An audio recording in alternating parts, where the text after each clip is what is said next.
अस्सलाम वालेकुम। कैसे हैं आप सब लोग? उम्मीद है बिल्कुल ठीक-ठाक होंगे, खैरियत से होंगे, कर रहे होंगे अपनी लाइफ़ को एंजॉय। तो जनाब आज जो है मैं आप लोगों के साथ शेयर करूँगी कि कैसे मेरी सिस्टर ने जो है करेलों के बीज और छली से फूल बनाए। उसका क्राफ़्ट बहुत ज़्यादा अच्छा है। मुझसे वीडियो जो है कहीं पर मिस होगी। मैंने बहुत कोशिश की कि सिस्टम में मुझे मिल जाए, बट कुछ क्लिप्स मिले और जब वीडियो मिली तो वो करप्ट हो गई थी और मुझे जो है बहुत मुश्किल से उसमें से ये कुछ पिक्चर्स मिल सकें। तो मैंने कहा आपके साथ मैं शेयर करूं कि इसकी स्किल बहुत ज़्यादा अच्छी थी। तो मुझे कह रही थी आप ही मैं दोबारा बनाती हूँ। मैंने कहा बहुत ज़्यादा मेहनत हो जाएगी, तो मैं इसी तरह जो है शेयर कर देती हूँ। तो अगर आपकी भी क्राफ्ट स्किल बहुत अच्छी है और आप लोगों ने भी जो है कुछ काम किया हुआ है इस तरह का फ्लावर मेकिंग का, तो वो हमारे साथ ज़रूर शेयर करें। तो ये करेले के बीज इसने सुखा लिए थे और छली का जो अंदर वाला हिस्सा होता है वो भी धूप में सुखा लिया था और इस तरह कटिंग करके ग्लू के साथ करेले के बीज को इसके साथ जोड़ दिया था, जो कि एक सनफ्लावर के छोटे फूलों का लुक दे रहा था और बहुत ज़्यादा खूबसूरत दिख रहे थे। तो मुझे बहुत ज़्यादा खुशी हुई ये देख कर के वाकई में मेरी छोटी बहन इतनी स्किल्ड है। उसने जो है कोई भी नहीं कोर्स प्रॉपरली किए थे फ्लावर मेकिंग के, जस्ट उसका माइंड था और वो चीज़ें देखकर मेरी ही तरह रिक्रिएट लुक देती थी।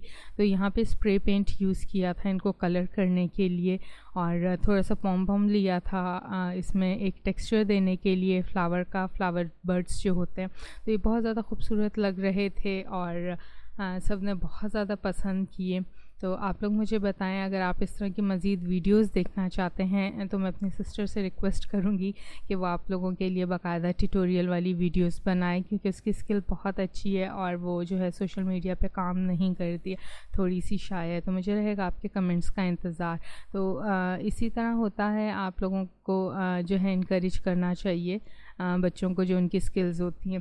तो यहाँ पर जो है मैं आप लोगों से एक और चीज़ शेयर करूँगी जो मैंने काम करना बिल्कुल छोड़ दिया था। ये मेरा लास्ट प्रोजेक्ट था गोटा वर्क का। मैंने सिस्टर के लिए फ़्रॉक बनाई थी। उसके बाद से मेरी आई साइट बहुत ज़्यादा वीक हो गई थी, क्योंकि ये बारीकी का काम होता है। तो आप लोगों को ये जो है गोटा वर्क कैसा लगता है और आप लोगों ने कभी इस तरह का कोई काम किया है तो वो भी इनबॉक्स में हमारे साथ ज़रूर शेयर करें। शेयर करना अच्छा लगता है, जैसे भी मुझे अच्छा लग रहा है कि मैं आप लोगों के साथ शेयर कर रही हूँ। तो मेरी आई साइट इतनी वीक हो गई थी कि जैसे ही मैं सुई पकड़ती थी तो मेरे सर में पेन शुरू होती थी और आंखों से पानी निकलने लग जाता था। तो डॉक्टर्स ने कहा कि ये एक स्ट्रेस है और आपका जो है साइकोलॉजिकल थोड़ा सा प्रॉब्लम है, तो आप जो है ना अब ये वाला काम करना छोड़ दें। तो यहाँ पर जो है एक चीज़ और मैं आपके साथ शेयर करूँगी, वो है होममेड पेपरिका पाउडर। तो इसकी भी जो है मुझे अनफॉर्चुनेटली वीडियो नहीं मिली, जैसे मिलेगी मैं अपलोड करूँगी। लेकिन यहाँ पे जो है पेपरिका पाउडर मैं घर में बनाती हूँ। चिलीज़ को ड्राई करके उनको फिर वॉश करती हूँ एक दफ़ा के मट्टी वट्टी ना पड़ी हो और धूप में उनको सुखाती हूँ और उसके बाद उसको जो है ग्राइंड कर लेती हूँ। तो यहाँ दीजिए मुझे इजाज़त। अपना बहुत सारा ख्याल रखिएगा। तब तक के लिए फ़ी अमान अल्लाह।